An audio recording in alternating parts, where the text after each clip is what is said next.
Anandi, please క్షమించవే. తప్పైపోయిందని చెప్తున్నాను కదే. ఇలా సైలెంట్గా ఉండకే, మాట్లాడవే. లేకుంటే నీ కసి తీరా తిట్టవే. తిట్టాలా? నిన్ను తిట్టాలా? తప్పు.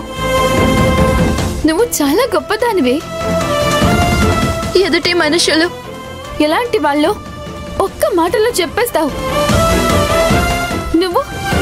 నువ్వు తప్పు చేశానని నేను తిట్టాలా? అశ్విని అనుమానించి పెద్ద తప్పు చేశాను. తెలియక చేస్తే దాన్ని తప్పు అంటారు, తెలిసి చేస్తే దాన్ని ఏమంటారు? నాకంటే బాగా చదువుకున్నావు కదా, చెప్పు ఏమంటారు? నీ విషయంలో అలా అయిందని నువ్వు బాధపడుతూ ఏడుస్తున్నావని. అందుకని ఎవరిని పడితే వాళ్ళని అనుమానిస్తావా? అబాండాలు వేసేస్తావా? నిందలు మోపుతావా? ఆ మనిషి ప్రవర్తన మీద బురద చల్లుతారా? అది ఎంత పెద్ద నేరమో తెలుసా? ఒక మనిషిని హత్య చేయడం కంటే పెద్ద నేరం. అప్పటికి చెప్తూనే ఉన్నాను, అశ్విన్ అలాంటి వాడు కాదు కాదు కాదు అని. విన్నావా నువ్వు? అశ్విని నిన్ను చెడగొట్టాడు, అశ్విన్ నిన్ను చెరిచాడు, అశ్వినే నిన్ను గర్భవతిని చేశాడు అన్నావు. నీ మాటలు విన్న నేనే తల్లడిల్లిపోయాను. అశ్విన్ విని ఉంటే పరిస్థితి ఏంటి? తట్టుకోగలిగేవాడా? ఆ నింద మోయలేక చచ్చిపోయేవాడు. ఆనంది, అది వద్దు, నువ్వేమీ మాట్లాడద్దు. అశ్విన్ గురించి మాట్లాడే అర్హతని నువ్వు కోల్పోయావు. తన మీద నీకున్న అనుమానాన్ని పోగొట్టాలని నేను సిగ్గు విడిచి అశ్విన్తో అలా బహిరంగంగా తెగించి ప్రవర్తించాను, నటించాను. అలా నటిస్తున్న సమయంలో నాలోని ఒక్కొక్క నరం తగ్గిపోతున్నట్టు, నరకంలో ఉన్నట్టు నాలో నేనే చచ్చిపోయాను తెలుసా? అశ్విన్ మంచివాడు కాబట్టి, నేను ఎలాంటి దాన్నో తెలుసు కాబట్టి నేను ఇంత పచ్చిగా పిచ్చి పిచ్చిగా ప్రవర్తించినా నన్ను క్షమించాడు. గుండెల మీదకి తీసుకున్నాడు. నా అనుమతి లేకుండా నా గోర కూడా తాకడు అని చెప్పాను. కానీ నేను అనుమతించిన నన్ను వారించాడు.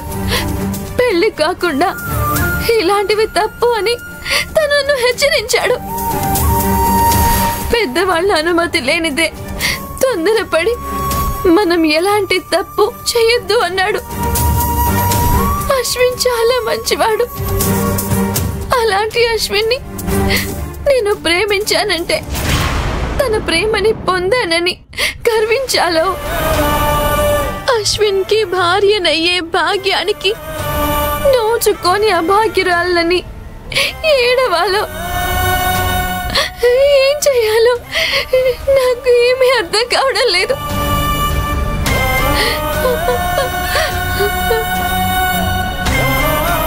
అశ్విన్ తోడు లేని బ్రతికి ఏం లాభం?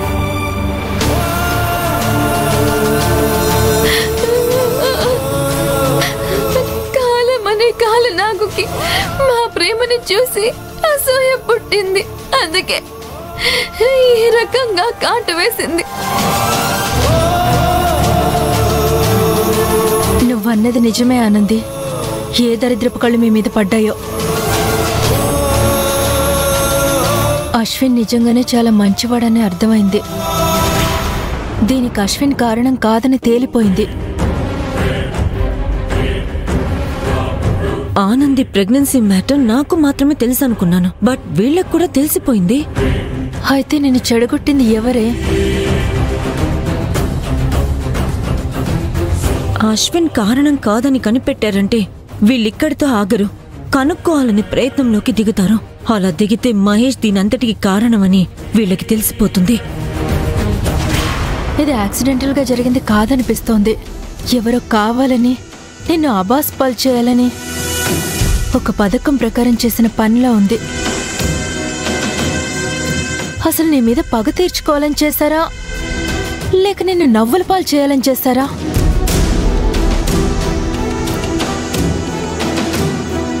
ఏమోనే, ఎవరు చేశారో, ఎందుకు చేశారో, ఏం ఆశించి చేశారో ఎంత ఆలోచించినా అర్థం కావడం లేదు.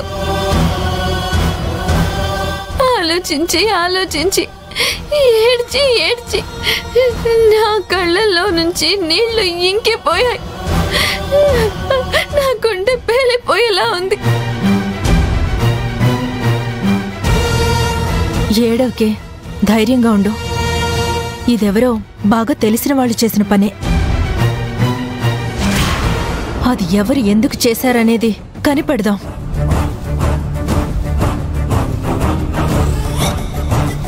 అశ్వినే ఆనంది ప్రెగ్నెన్సీకి కారణమని నమ్మించగలిగితే ప్రాబ్లం సాల్వ్ అయిపోయినట్లే అనుకున్నాను.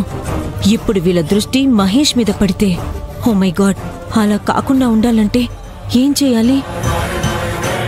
వాడెవడైనా సరే, ఎక్కడ దాక్కున్నా వదలను. తెలుసుకుంటా, వాడెవడో తెలుసుకుంటాను. రే, ఎక్కడ చచ్చావ్రా?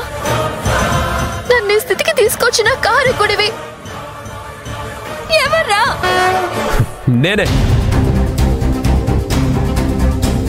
నేనే వాళ్ళని లంచ్కి రమ్మని ఇన్వైట్ చేసి నేనే క్యాన్సిల్ అని చెప్పడం నాకు ఎంత ఎంబారసింగ్ గా అనిపించిందో తెలుసా మామ్? ఇందులో నేను చేసిన తప్పేంటి?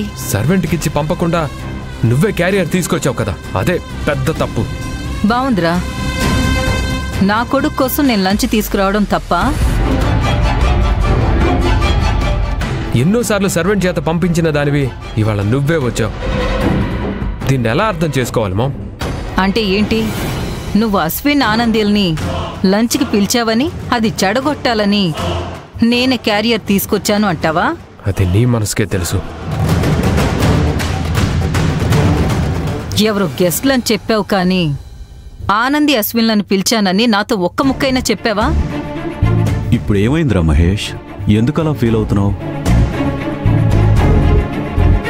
లంచ్కి పిలిచి క్యాన్సిల్ అని చెప్పడం తప్పు కదా డాడ్? తప్పే. అయినా మీ అమ్మ వచ్చిందని నువ్వు వాళ్ళకి క్యాన్సిల్ ఎందుకు చెప్పావు?